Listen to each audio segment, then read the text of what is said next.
welcome to the podcast. Hi. Our first guest. Thank you very much. We're just so proud that anyone said yes to this, to be honest. Yeah, well, I'm your friend, so I have to do it. I'm just kidding. No, I'm actually very excited and proud of y'all for doing this. Well, thank you. Sweet. I appreciate that. We appreciate that. But this isn't your first experience of being on a podcast, am I right? This is correct. I can't even I can't tell you how many podcasts I've done. You said before you came in you'd done like 11 interviews today already. Yeah, just today. But only one other podcast today. So this one's better. Saving the best for last. Yeah, no, Here we are. No, she was on Rogan earlier. Never heard of him. I think he's like the one below us on the iTunes chart at the moment. Yeah, for sure. Yeah. Mm-hmm. Fucking welcome to the podcast. Thanks. How has your, going to dive right into experience in Nashville so far, independent artist, moved out here, how's that been going? It's been a lot. It's been like amazing and up and down and all around and everything in between. But like I knew as soon as I moved here a year ago from Austin, and I knew within 24 hours this is exactly where I needed to be. And I don't know for how long. I don't know what my life looks like. I don't know anything, but I knew, okay, you're going to be here for a hot minute and we're just going to kind of see what happens. And it's been pretty rad. It's been awesome. Was there something different about Nashville than Austin that you were like, this is why I've got to be here? Well, music. Everyone says that Austin's the live music capital of the world. Like literally it says that when you're rolling into the airport, but it's a flat out lie, first off. It used to be cool. It used to have all this live music on 6th Street. Now you can't go to 6th Street without getting stabbed. And I'm really not into that. It's like Glasgow. But even worse. Like you just can't even go down there. And so I knew when I started doing music, I was recording in Austin, but it was just, this is where country music is born and raised. It's like in the water here. You can't run away from it if you tried. So yeah. I knew I had to be here. That's the thing for me. Like we're obviously both foreign, and moving over here is a crazy experience in itself. But just coming from a different state, you've noticed differences. But I think there's something so cool about Nashville. There's something unique. Like what's your favorite thing about it so far? Ooh.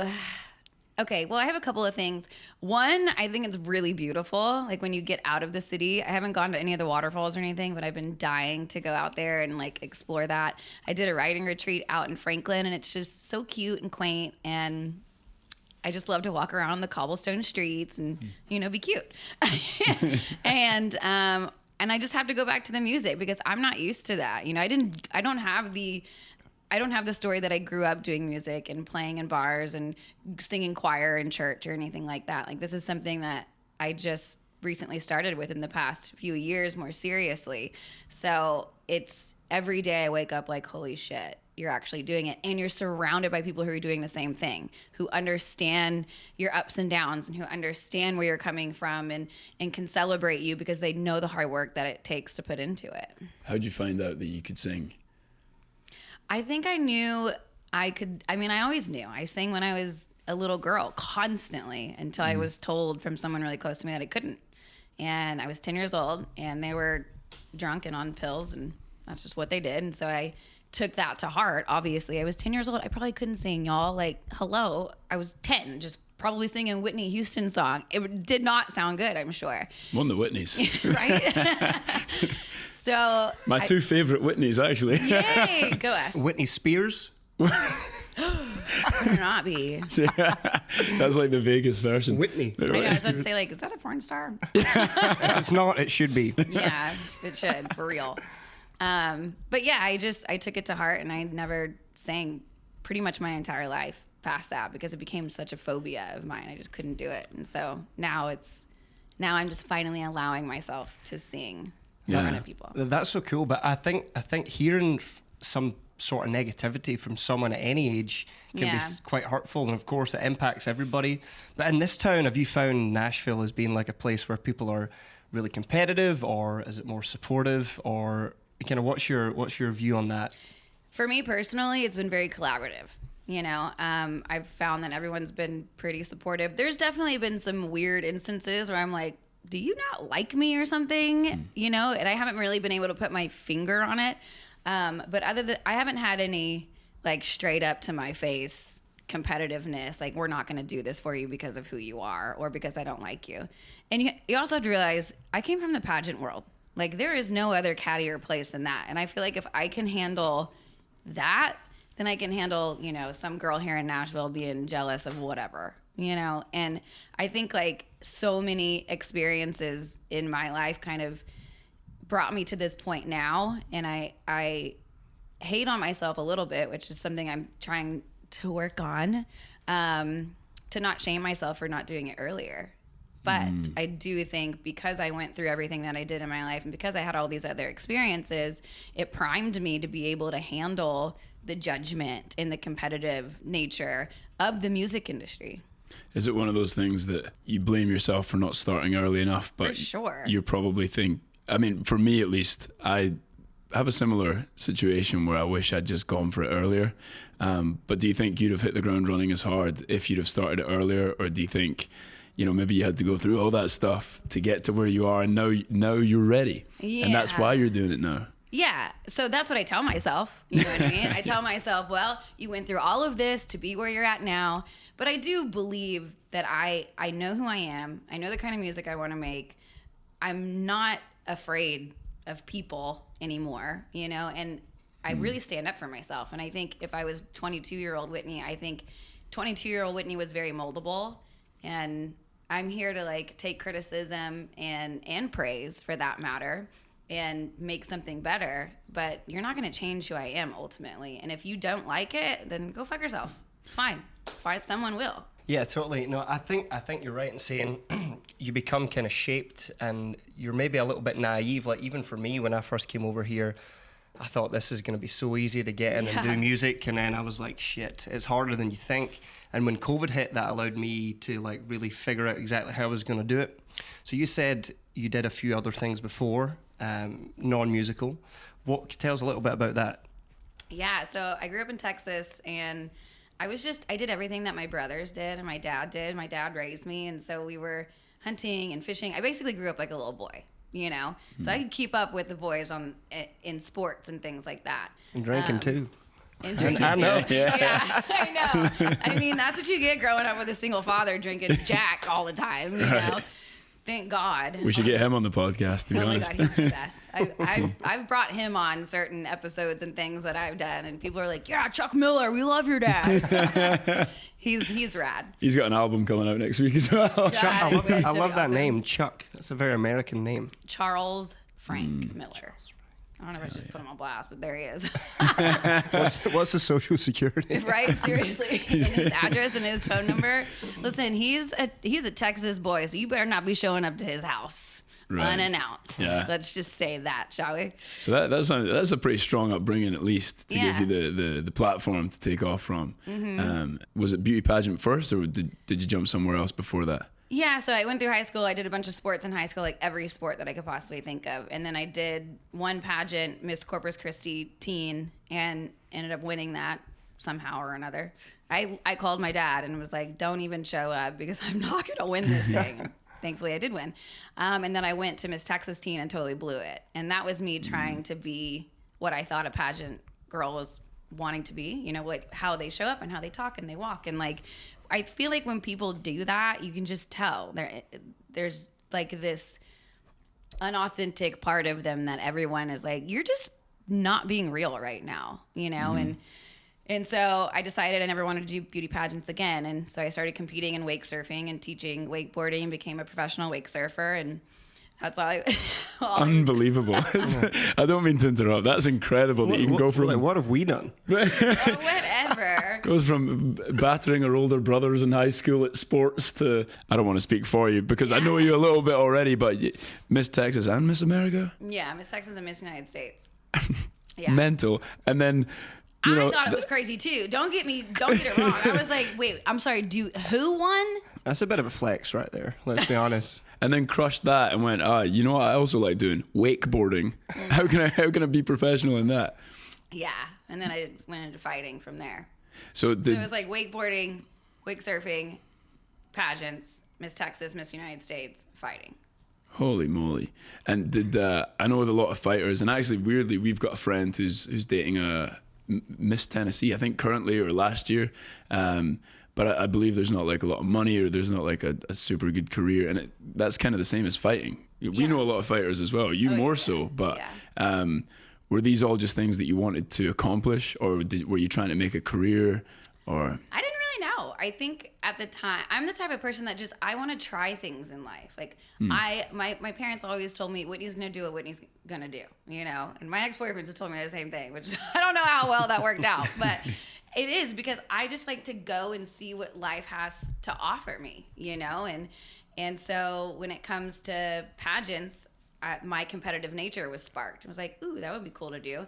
And I always wanted to do something in radio and television. That was kind of growing up. I kind of saw my career path going that way. It was either I was going to be a storm chaser, meteorologist on air doing that, or I was going to be on the sidelines for football. But there was something about me that I wanted to do. Radio and television was something that I had done before, which is why one of the reasons why I actually took a fight. Because if I was going to be able to talk about the technique and what is happening in the ring from a place that felt knowledgeable to myself, then I had to go in there and get punched in the face and know exactly what that felt like and how to move and what to do. And so I went to full fight camp in Thailand at Tiger Muay Thai out there, and full fight camp in Santa Monica under Tony Jeffries, and took my fight, did a bunch of Brazilian Jiu-Jitsu tournaments, and then went into commentating. That's amazing. Like, I feel like you've achieved so much, right? And I think that's so cool. Just as, I mean, I'm a little bit younger than both of you guys, but just growing up in Scotland, like beauty pageants and stuff like that is not really a thing. Like, I think it happens, but it's not as popular. There's not, you know, I've heard there's Miss UK or Miss Britain or whatever, but it's not on the same scale. Stereotypes of that kind of stuff, there's like, you know, bitchiness or anything. What have you, what was it like? You know, luckily for me, I didn't have too much of that. I wasn't in it for very long. That's the thing, you know, like I did a couple of pageants when I was younger to see how it felt. I didn't do anything for another 6 years or so. And then I competed in Miss Texas and won, and competed in Miss United States, won, done. So a lot of people who have grown up in the pageant world have horror stories about things that go on. I mean, I know when you land in top 15 at either Miss Texas or Miss United States, all of your belongings are moved to another room. Yes, to get out of the way of the girls who didn't get in the top 15, but also to make sure everything is safe from the people and your other contestants that are there, because there are people who will cut your dress. There are people who will steal a shoe. There are people who will take your earrings just because they don't want you to win. Yeah. And they're sad that they lost. It sounds a little bit like the casting room before you go in for an acting audition. Yeah, like, I would imagine like there's similar stories with that. No. Oh my God! Like when I started out, you have to do a lot of commercials at the beginning, and you're just in a room with like 10 guys that are kind of the exact same height, with the exact same facial features. Oh yeah, because it's like you have to look all the same, right? A certain part, you know. Yeah, they're you know, when they say that they need a white guy between 5'10" and 6'2" with blue eyes, let's say, could be Celtic, could be English or whatever. You go in there and you're like, there's nothing that sets me apart really from these guys, and you don't have any experience from before to say, well, I've already achieved this. You just go in and hope that you're the guy that they choose.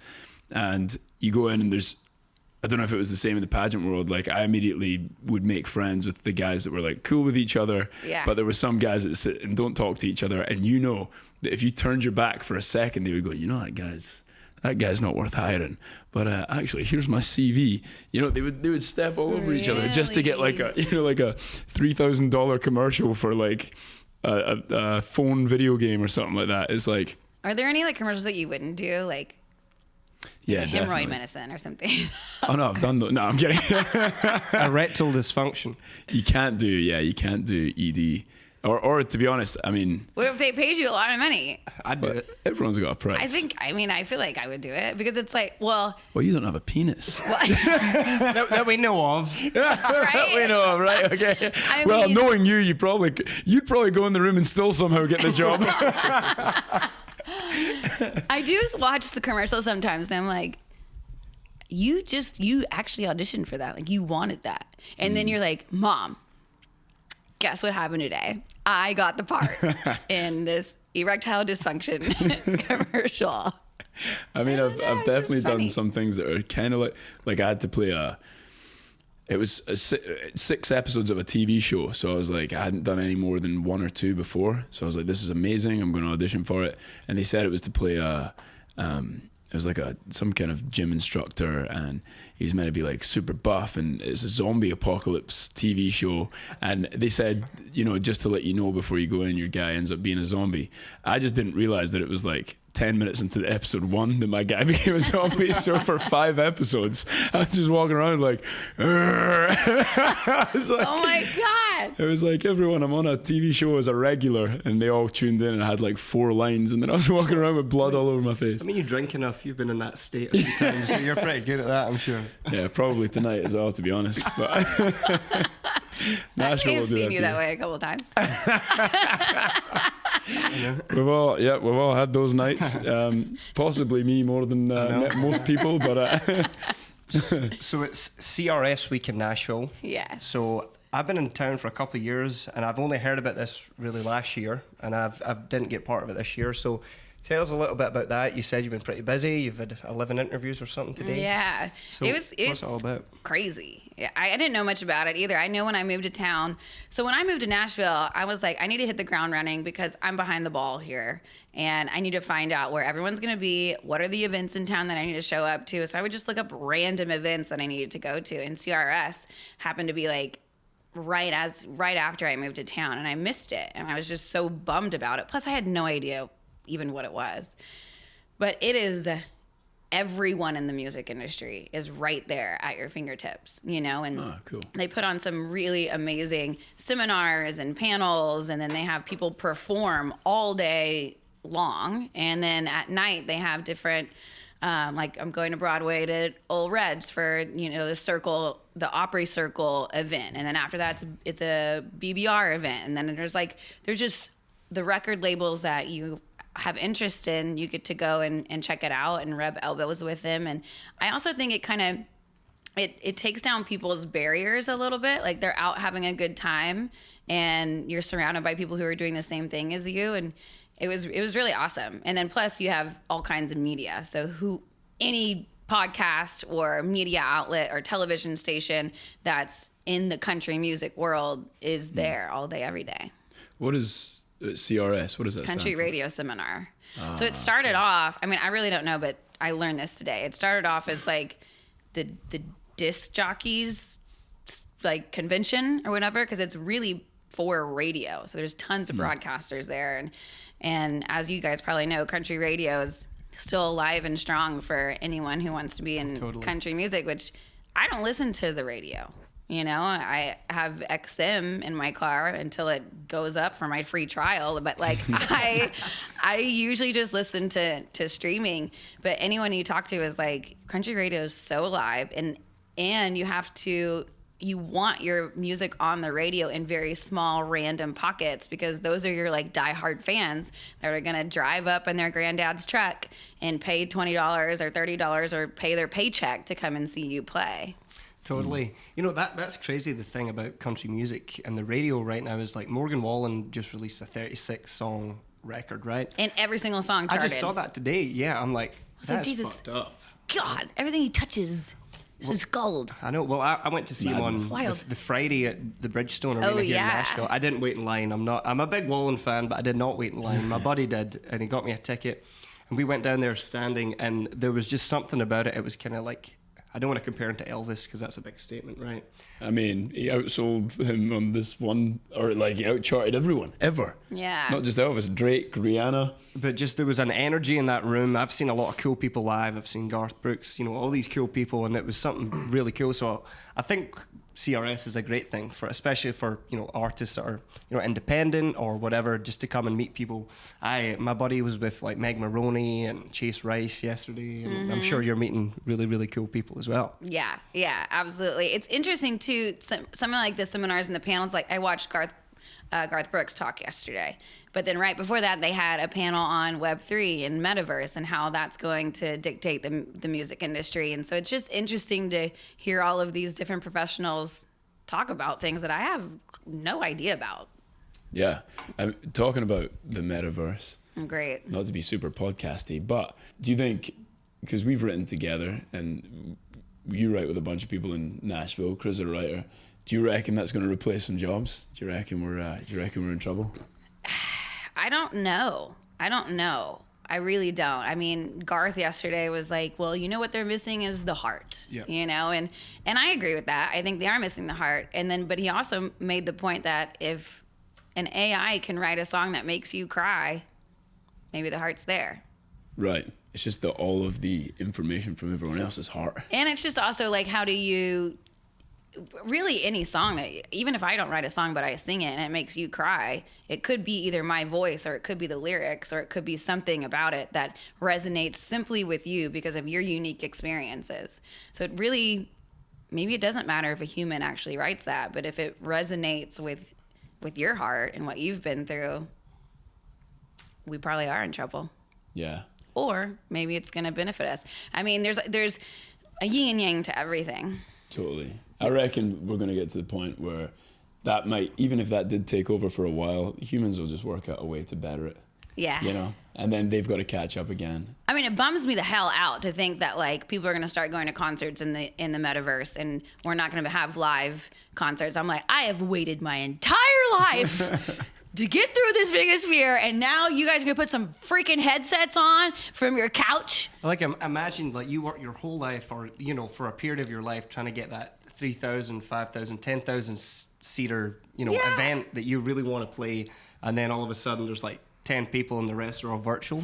I'm like, what's going on there? I don't really get it, but I love the way technology's going. I think as a writer, I think the ideas you can get from AI and things like that are going to be really, really cool. But I think the metaverse thing, I've not wrapped my head around it. Yeah, I've never even worn like a VR. I've still never done that. I'm kind of scared. I don't know why. But it's trippy for sure. I mean, to play devil's advocate, like if you've got quite a big fan base in Scotland, and you played there over Christmas time this year, but imagine you could play from Bridgestone Arena one day and you could sell 70,000 tickets, but also you could sell another 30,000 tickets in Scotland, and you could have some in India and some in Australia. And you know, I think there's got to be pros and cons to it, because you know, maybe I don't think people will stop wanting to see someone in the flesh. You know what I mean? Like if I'm a Whitney Miller fan, or if I'm a Chris Andrucci fan, I think the coolest thing to do would be to see you guys live. Yeah. But at the same time, if I can't afford to fly over to Nashville, if I'm in Nashville and I can't afford a $300 ticket like some of the Wallen tickets go for, I think it'd be cool to spend like $40 online, and because everyone's got their bloody phones up anyway. So you're watching through Snapchat if you're not there anyway. If the artist can make a little bit of money from doing that, then I don't know if it's a bad thing. But I've just not thought too much about it because I've never sold out the Bridgestone Arena myself. So I guess I'll wait until I do that, and then I'll tell you what the difference is. We'll have another podcast and talk about it. I know. But that was the thing, like almost every concert you're going to nowadays, there's like everybody's got their phone out. And I'm like, are we living in the now, or are we living in this virtual world already? But from my experiences I've grew up always with like a phone in my hand, right? So like, I don't know really, like I've never say it. So young. I know, don't make me feel any younger than I already feel. No, I'm joking. But like, I've not really felt the impact of it yet, but in terms of being really young and growing up with technology your whole life, that must have an impact on mental health and things like that. Like, I don't know. Question. I don't know how people go about it, you know? I don't know either. I think it's going to be really interesting, because that was something I was thinking about yesterday with this whole Web3 metaverse conversation too. Because you're like, if I'm a fan of Chris and I, you want to go see us in the flesh. But if you're a kid, let's say you're born today, and like the metaverse is happening, and like you've grown up with the metaverse, are you really missing out on flesh at that point if you don't know any better? I don't know. Yeah, who knows? I actually don't know. It's very trippy to think about. And like, you know how our parents always talked about, oh, well, back in the day, blah, blah, blah. And it's like, we're doing that right now. Yeah. Like, we're becoming that. We're becoming our parents. Back in the day, we had to do this. And you're like, well, we can't do that. Like, we can't put out newspaper ads for like to sell our car. Right. And we definitely can't put out newspaper ads to be like, check out my new song on Spotify. I did see a Callum Kerr check out Tequila Therapy the other day in the Nashville Post. It probably would have got more bloody seen by more if I'd done that. Maybe I'll go down that avenue. But yeah, it's absolutely bonkers. I don't know. I mean, what's cool though is to hear you talking about this when I think, because I followed you online a little bit before you moved to Nashville, and we obviously met in Austin, like 6 some Forever number ago. of years ago, yeah. And he was the bartender. P.S. He was like 19. I don't know how old you were, but I think young. I was pretty. I think it was illegal for me to be a bartender when I was bartending, but I just didn't ever have to show ID. I don't know what happened, but and it was like this. It was at Hen House or something, right? Yeah, it used to be. Yeah, it used to be that? called something else, and then they changed the name. But I don't know. This thing was like a shoebox, but it was so vibey in there. It was so fun. Oh my God, you guys came in. It was you guys and a bunch of your girlfriends came in, and like we were in East Austin. Almost said East Nashville. We were in East Austin, which is like East Nashville, which you get people coming in with like dirty Converse and skinny jeans and, you know, oversized shirts, which, yeah, I love that vibe as well. But it was just you guys, it was so amazing to see, like, because we had people drinking PBRs and taking shots of tequila, and you guys came in, you were like, can we see the cocktail list? And I was like, absolutely. Also, can we have that table in the back? Yeah, I was like so ridiculous. Whatever you do, don't sell another PBR until we've looked after this table, because I was like, they're actually asking for our cocktails. But yeah, so I guess I started following you and some of the other guys on Instagram then, and you've always been quite motivational, and you clearly have thought out how to act within your own head in order to progress in the world. Thanks. And but what's I don't know, it's crazy up there sometimes. But what's cool is that you're saying that you've got no idea what's happening with this, and like sometimes you're like, what the fuck am I doing? I have honestly recently have had the hardest time. Do you think that's because you're singing and that's like a... Yeah, but and I've been singing for the last year, but I do feel like for some reason I'm getting more fearful as my success increases. Like I'm doing the things that I just opened for Chase Rice and Brian Kelly last month. You know, like it's freaking crazy to me. Like I was in Forbes last month. I was in People last month. Like it's just like things are really starting to happen, and now I'm doubting myself even more. And so I have to use a lot of the practices that I've had before, but like it's a constant thing recently. And I was talking to my roommate about this. She's like, we have to figure out how you can get to a place of like allowing yourself to relax, because I don't know about you guys. I've kind of probably mentioned it to you, Callum, a little bit, but like I can't relax here. I feel like I'm always at work, no matter what. Even when I'm home and I know that I need to rest, again, I just feel like I'm at work and I'm missing being out talking to this person or showing up here, because once again, I'm behind the ball and I have to catch up constantly. So I love Nashville, but it's constant work for me 24/7. How long have you been here? Just a little over a year. Just a little over a year in People magazine and Forbes, and you're opening for Chase Rice. You're doing fine, by the way. Take it from a couple of pals. You're doing quite all right with. But do you think it's harder? Do you think there's extra pressure? Not that I don't think anyone else would think there is, but do you think there's extra pressure because you've done the kind of inspirational posts and stuff like that in the past, Maybe. that you have to follow your own advice? Yeah, for sure. I mean, yeah, because that's the one thing. My mind, I had a therapist told me, and she's like, because you've done all of this work and because you've worked with tons of coaches and therapists, and I've done tons of plant medicine ceremonies, like anything that I could possibly try to like dive into my own psyche, understand who I am, my mind will fold over on itself. So when something happened, I don't just solely feel the emotions of it. I'll start to coach myself through the emotions to where I don't even allow myself to feel it, because I know that I have to get to this other point. Right. You know? It's almost like overthinking. Yeah. Before you get the chance to actually think. Yeah, and I'm like, so this is what you need to do, and this is what you're feeling, and this is what your heart's saying, but this is what your ego is saying, and this is, you know what I'm saying? So it's like crazy. I do think there's a kind of, that's maybe a negative side to Nashville. You know, I've only been here for 2 years. I've been coming on and off for 3, but I've found myself personally in a little bit of a funk recently, the last like little while, just kind of not sure what direction my ship is going in. Yeah. And I think it's because everyone's constantly trying to just better themselves, and just as you achieve something, there's another level you've got to hit, and so on. So And I used to always say, like, I love seeing other people achieve, and I do that, and I love seeing that. But, like, it doesn't make me angry or upset. It makes me go, shit, I need to be getting here and here and here. And I think I had a big issue when I first moved here was, like, I need to be out all the time. Yeah. And, like, you know, you were like, I don't know if I'm not here, I'm going to be missing out. And I get it that you think you're maybe behind the ball. I don't think you are behind the ball at all, I'll be honest. But you're crushing everyone, to be honest. I know.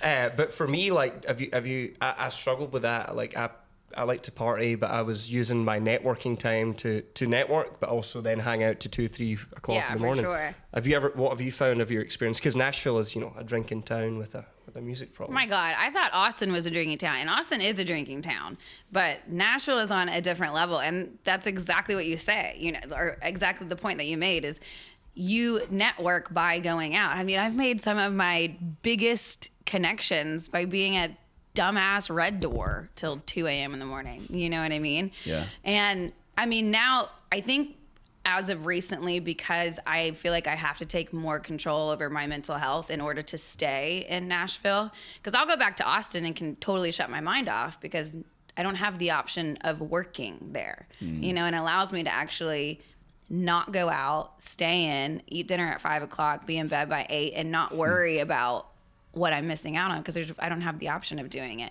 And so, yeah, it's really easy to get stuck into the whole bar and drinking thing here.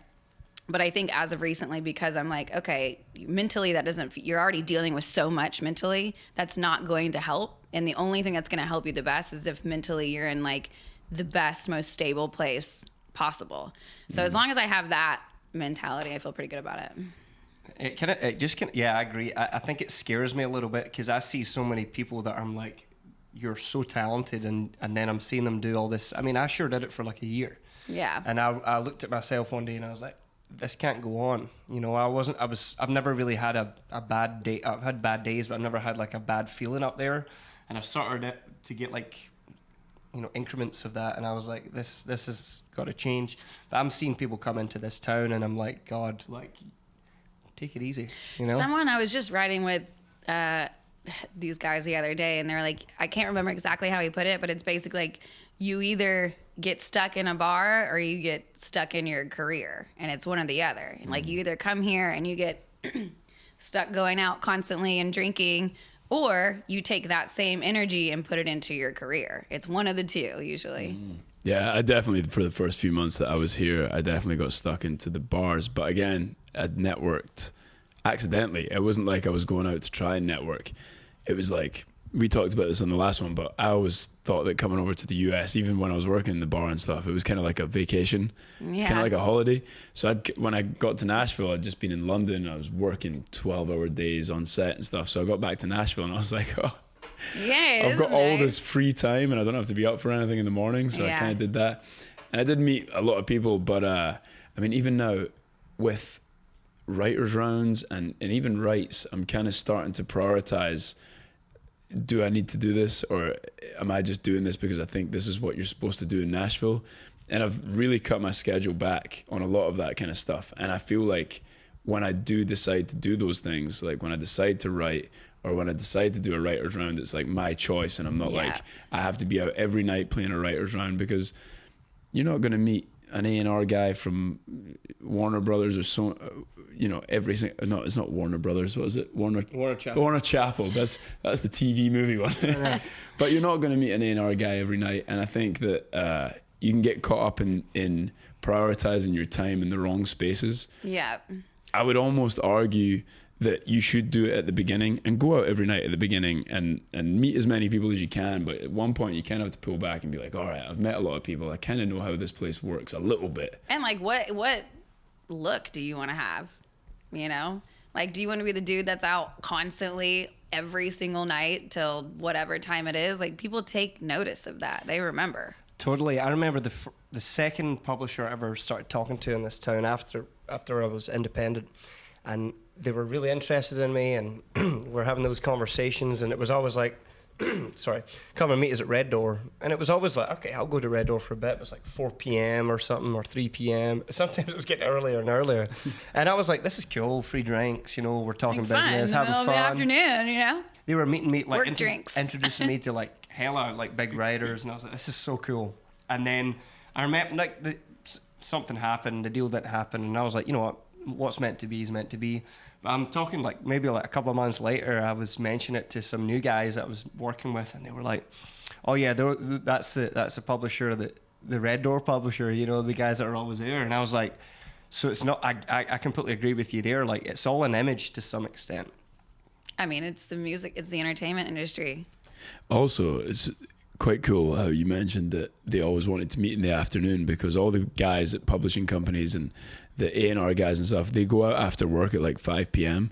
They're not going to writers' rounds anymore. They're watching TikToks and stuff during the day, and then they're just going straight home because they don't need to find people at writers' rounds, and they don't need to find people in Red Door as much as they used to.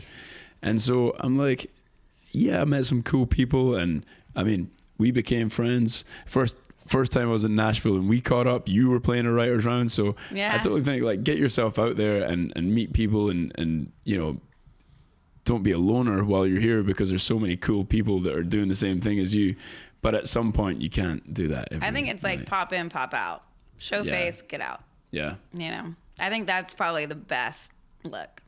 Well, we're trying our best, but we end up popping in more than we pop out. Well, look, I mean, I feel like anyone that moves to Nashville has done that. I'm certainly guilty of that. We've all done that together, you know, but like it is, I think as you mature through this and as you start to understand, okay, I'm not moving to Nashville just to party and drink with my friends. You know, I'm moving here for a bigger purpose. And so how do I feed that? And a practice that I do a lot of the times is like what feeds my higher self and what distracts from my higher self. And I just literally write down, okay, this is feeding my fullest potential and this is going to get me here. These are the things that aren't going to do that. What is like, where can I level out the balances of that? What is when you say your higher self, does that mean, like your future self with your career, or your... That's just kind of like a spiritual way of saying it, but I would say like your fullest potential. Like when you think of the best Callum or the best Chris, that's like doing the things that you want to be doing, you're feeling the way that you want to be feeling. That to me is your highest self, your fullest potential of who you could possibly be. I love that. I've been reading a little bit about like vibrations and high vibrations and low vibrations, and I feel like you've got a good vibration. You know, it's come through me. What's that? Beach Boys song, right? Good vibrations. Anyway, this is why I wanted Whit on the podcast. This is your intervention. I know. So, like, how do I stop having a good time? No. But back to my point. Good vibrations. You're a really cool person and fun person to be around. You've got a new song. How do you translate that energy to your music? Because I think if you could, I think you are doing it, but like if you can do that, any artist can do that. I think that's so really, like, it makes the song even more of like an inspirational kind of thing. You know? Yeah, that's a really good question. I don't think I've thought about it in terms like that before, so I appreciate that. But I really think for me, it's if I feel it. If no one else feels it, it doesn't really matter. I mean, I'm independent. I get to do what I want. And I've waited this long to put out the music that I want to put out, so I'm going to do it. And so if I feel like I'm being authentic to myself and I'm just saying what I want to say, then that's, I think, where my vibrational alignment comes into play. And you're like, oh, here we go. I've read the book. I'm clued up. But yeah, and for me, a lot of the music that I have coming out is really based in me, in things that I've been too afraid to say out loud, that I've been too afraid to, like, I may not be able to sit here and be that vulnerable with you guys or with an ex or with a parent or with a best friend of mine. But if someone can sit there with me and allow me to open up in that way and be that vulnerable, then I feel like that's the vibration that I want to put into the music. And that vibration will then resonate with the right person because that's their vibrational cue as well. I love that. I think a cool thing about music for me is, like, as an artist and a songwriter myself, I don't care if I'm playing to 10 people or 300 people or 3,000 people. if I can relate to one person in that crowd and make them feel better. And sometimes that's all my music, I feel like, or my writing can do, is resonate with one person. Yeah. But that completely, I can see someone's life change, or their day change, or that, you know, someone just texts them saying something shit, or they just found out something sad, or they're just having a bad day. And if they feel a little bit better because of what I'm doing, I think that gives me reason. So even on your bad days, the days I'm like, I don't really know where this is going, you know, like I'm struggling on, or Nashville's just got me by the balls, you know, at times. If I can see my songs resonate with someone in the crowd, then I think for me is the most special thing ever. Yeah. Do you guys feel any pressure to tell your truth in a song, but also make it catchy, or also make it radio ready? Or Sure. I mean, Totally. yeah, I think that's not a story that I want to get stuck in, you know, but we all want people to like our songs and play them a lot, you know, so. Did you say you opened up for Chase? Mm-hmm. So I used to listen to Chase's stuff when he first came out, and I thought it was good, pretty radio, pop, country, good stuff, you know, all good energy. I hadn't listened to him in a while, and my buddy Cole dropped me a single from his new record. And I'm like, holy shit, like, this is country music. I was like, this is the Chase Rice I wish I've always heard. Yeah. Yeah. His new album is fire. And he's like, this is the music that I've been wanting to make. I've always wanted to make this, and I don't care. Well, he's probably ticked all the boxes in his contract, you know, and then now he's like, fuck you, I'm gonna do what I want, you know? Yeah. maybe for Chase Rice, if I've not heard the new album, but if he had to do the radio thing first in order for people to trust him, then fantastic that he gets the opportunity to do the things that he wants to do. Yeah. But you get to do the things independently that you want to do straight off the bat. Yeah. And if you can prove that people are responding to that, then you've kind of like found a new niche in the market, and that's like the strongest position that you can kind of be It's in. exciting, but it's also overwhelming, right? Because I don't know what's going to work. I don't know. So I'm constantly trying to figure that out. You know, I've always thought, like, with your stuff, that someone could definitely pigeonhole you as like, oh, we should do like the Miranda Lambert stuff, or we should do the Carrie Underwood stuff, or we should do the other girls that, you know, That's the last thing that I want. Kind of look similar, Yeah. you know, they're glamorous, they're fun, but they sing like these specific songs, and I think it's so cool that you're doing your own thing. Do you think that if someone was to approach you like, all right, Carrie Underwood was going to cut this song, and she doesn't have the, would you take it? Say no more. Cool. What a Say no dumbass more. question. Go ahead and take it. You Go know, ahead and like, take it, yeah. I don't have a problem. She resonates with that song, then go for it. And she has the platform to be able to, you know, resonate with other people. And But maybe she wrote it. It's not like, it doesn't make her album, but someone thinks it's going to be like a radio #1. Do you take it? if I like it. If you like it. Yeah. Yeah. I mean, I'm not gonna like. For me, it's Yeah, girl. Yeah, girl. you tell him, Chris. I know what happened there. I know what come over me. Sorry. No, but it is like, for me, if I like this song, I am down. See, that's also something that I'm learning about Nashville. Anytime someone goes, "Oh, so are you open to cutting other people's songs?" I'm like, well, yeah, for sure. Why not? I mean, if I like the song, I'm totally down. I didn't realize that there was this whole thing to where a lot of songwriters don't like to cut other people's song. Like, they will not cut other people's song, which is to each their own. I'm not them. I'm not there putting out their music. I'm not doing anything. What if, I guess what I was like, I was trying to get into was like, if you don't specifically like the song, but someone says like, this song is bound to be a #1. It's got all these #1 writers on it, and we think it suits you, but you might not feel the song exactly. Am I contractually obliged? No, but would you be willing to take the risk on someone else's judgment of how the song could do if, you know, they're like, we've already got it placed all over the radio and it's going to be huge, it's going to play everywhere? I mean, I think I'd probably go for it. What's the worst that Like, can fuck happen? it, why not? You know, it's like, Hell yeah.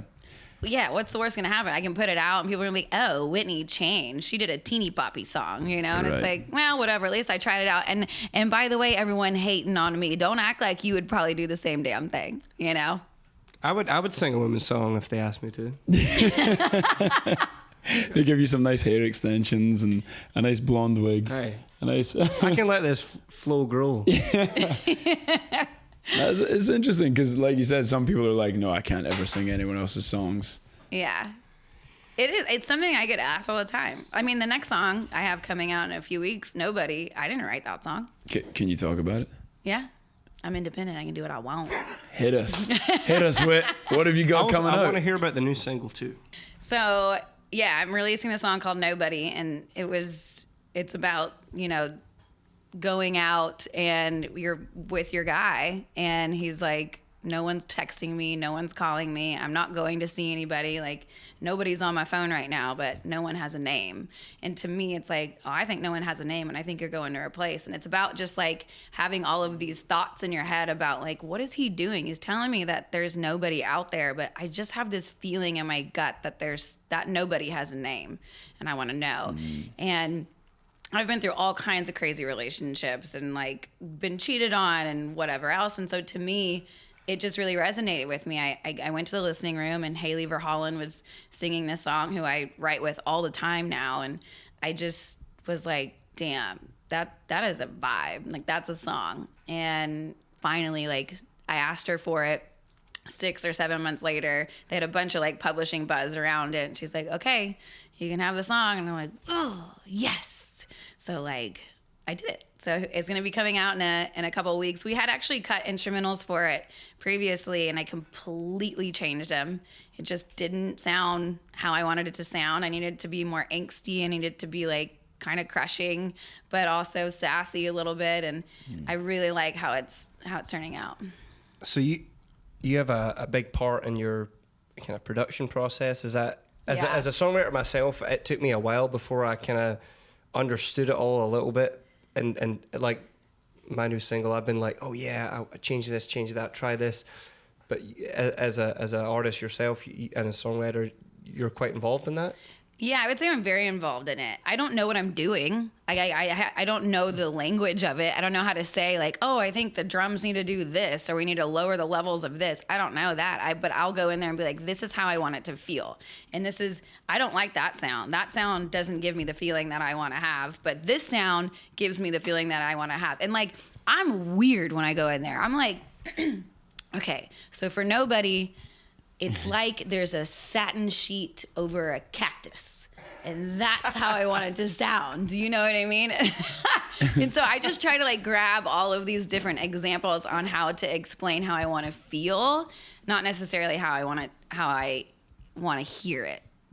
If that makes any sense. Yeah, that makes total sense. My producer's probably like, oh fuck, here we go. To be honest, I think a lot of producers will be like, yeah, okay, like that's at least you've given me something. I bet there's a lot of people that go in with a guitar with four chords and a song, and they're like, just produce it, and they're like, well, what do you want it to sound like? What instruments do you want in it?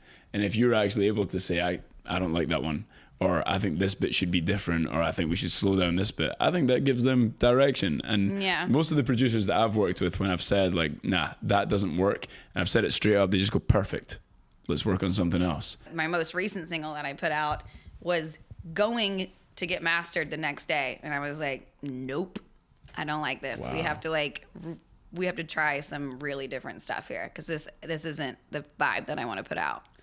And I was scared. I was scared to make that phone call. But that's the other thing when it comes to being an independent artist. You're then running a business, and I've run online businesses before, and so I know that running a business highlights a lot of your insecurities, and like it shows you where you get scared and where you don't stand up for yourself and where you play small. And even, talking to my producer about that, I found myself being like, oh, well, he's probably not going to listen to me, and I don't really know what I'm talking about, so maybe it's fine. Like, maybe I'll just put it out, and maybe this, and maybe that. And I'm like, whoa, like, just take a step back and realize that you're about to just not give yourself the song that you really want because you're too afraid to speak up for yourself, and trust that your gut is telling you exactly how you want this to sound.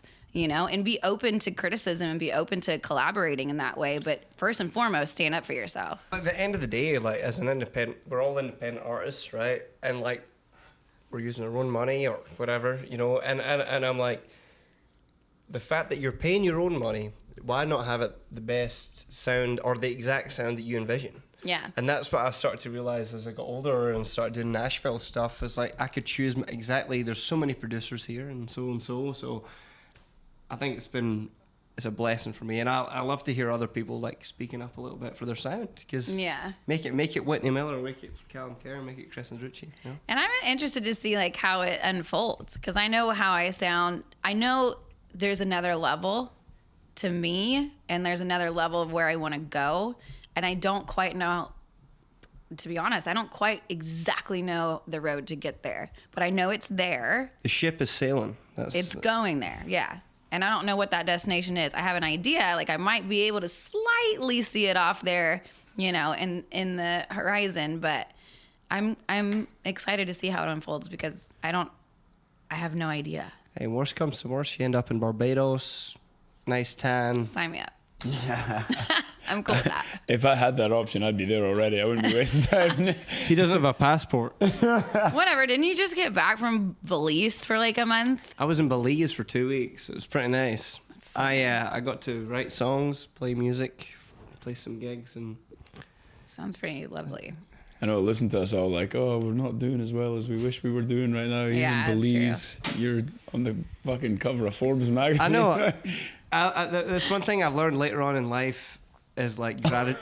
Nothing. Yeah, you're really getting up there, bud. No, not Forbes. I'm just saying, it's like gratitude. Like seriously, like I've always been like very grateful for where I've been at in my life, but when you actually get to doing what you do, dude, it's hard. Like it's hard. Like even when you do something you love, like it, you know, me and my dad had like a hard conversation over the phone the other week there, and I was like, I'm just having like a tough time, like just like, and he was like, he'll be probably pissed off that I told this story, but he's like, you just got to remember what you're doing. He's like, you should wake up every day and be grateful that you're doing something you love. And I was like, no, I know that, and I do that, but that doesn't mean that it doesn't get hard just because you do something you love. It's a job at the end of the day. It is.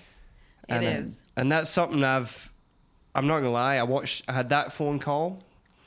And then the Oscars happened, and the guy from the Goonies, what was his name? The Asian guy from the He got the award for Everything, Everywhere, All the Time, supporting actor.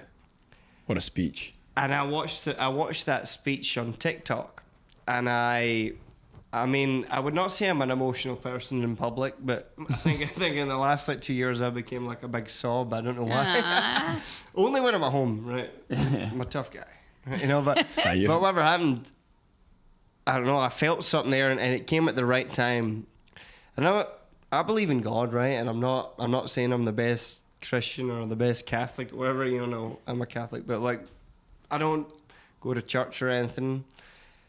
But something happened there. I cried, and he said the thing that resonated with me. He said, while he was crying, don't ever. For everyone out there, don't ever give up on your dreams. And I think for me, after crying, after what he said before, I was like, that's a dude that's fucking grateful for sticking with it and going with it. And, you know, every day now I'm like, I've woken up since that day, every day I've been like, wow, I feel this. Thank you. This like young, I mean, I'm young, but like this young energy, like something that's maybe like the fire is just reignited. You know? That was beautiful. He was, the bit that got me was like, he like shrugs and he goes forward. He goes, I almost gave up. And he's trying to hold it together. And he's like, thanks to the producers. And he wants to say so much about his journey, but he's got all these people to thank. And he goes, I almost gave up. And it was like this, I don't know how old he is, but let's say 30, 40 years of trying. It's a recognition of like every dark night of the soul he's had through that entire experience, you know, that no one saw. Yeah. I mean, I didn't see the speech, but that's how I would take that, because I need that. No, I feel like I'm not just being weird, but I feel like it's changed my life. I don't doubt it. Seriously. It's great, man. We'll show you after we get off. But the thing for me is like, it's a big support circle. Yeah. And I feel like you need that in these kind of industries. Like if you don't have friends, family, colleagues that believe in you or think you've got it, it's going to be a really dark place. So podcast hosts. Yeah. No. And guests. It is amazing. It is amazing. And Listen, if you ever want to come round for a good cry, we'll pop it on and we'll. And we might even film it. That seems a little Just bit. have a few whiskeys, put it on. I was Oh my hoping for God. that tonight, I'll be honest. Tell you what, I cry my eyes out. Like you've flown around a lot. Do you? I always cry my eyes out on planes. I don't know what it is about altitude, but like they hand you unlimited red wine. I'm watching like The Lion King on a flight, and I'm fucking bawling my eyes out. Cinderella story. I'm watching the Die Hard 3, and I'm like, oh my God, I can't believe they almost killed him. Waitress walks past, she looks round, it's like a gunfight. She's like, what's wrong with this guy? Miserable bastard. Yeah. That's hilarious. Yeah, I mean, I've definitely cried on planes. I also find when people start just busting out laughing because you know they're watching something funny. Like, I love that. But then it's so loud on this like little baby plane. It just cracks me up. Hell yeah. Well, we're over an hour, which we're aiming for. Should we wrap it up? Wait, I'm that's along been for the an hour? ride. This is y'all's show. Shit, All right, well, that's good because we've only got 3 more hours to go. Okay. In that case, I gotta leave. I'm just kidding. Let's go back to your boxing. No, I'm kidding. Hell. Well, I'm sure we'll get you on again when we've got everything a little bit more set up. But That's thank you so much great. for being our first guest. Of course. I couldn't think of a better first guest to have, to be honest. Thank I you so appreciate much. it. Whitney, it's been a pleasure. We love you. Thank you very much. I love y'all. Thank you. Before we bounce, only because I've seen other people do this on other podcasts. Where can people find you? Is there anything coming up or anything that we can just blast out, even to the 12 people that will still be listening at this point? Yeah, I mean, hey, I need every leg I can get, y'all. Okay. Yeah. Yeah, Nobody's coming out here in a few weeks, and then I'm gonna be releasing new music every like 6 weeks after that. So just come along for the ride and see what's coming up. I'm excited. I can't wait. Thank you very much for coming on, and yeah, let's have a good one. Thank you very much. All right. Cheers.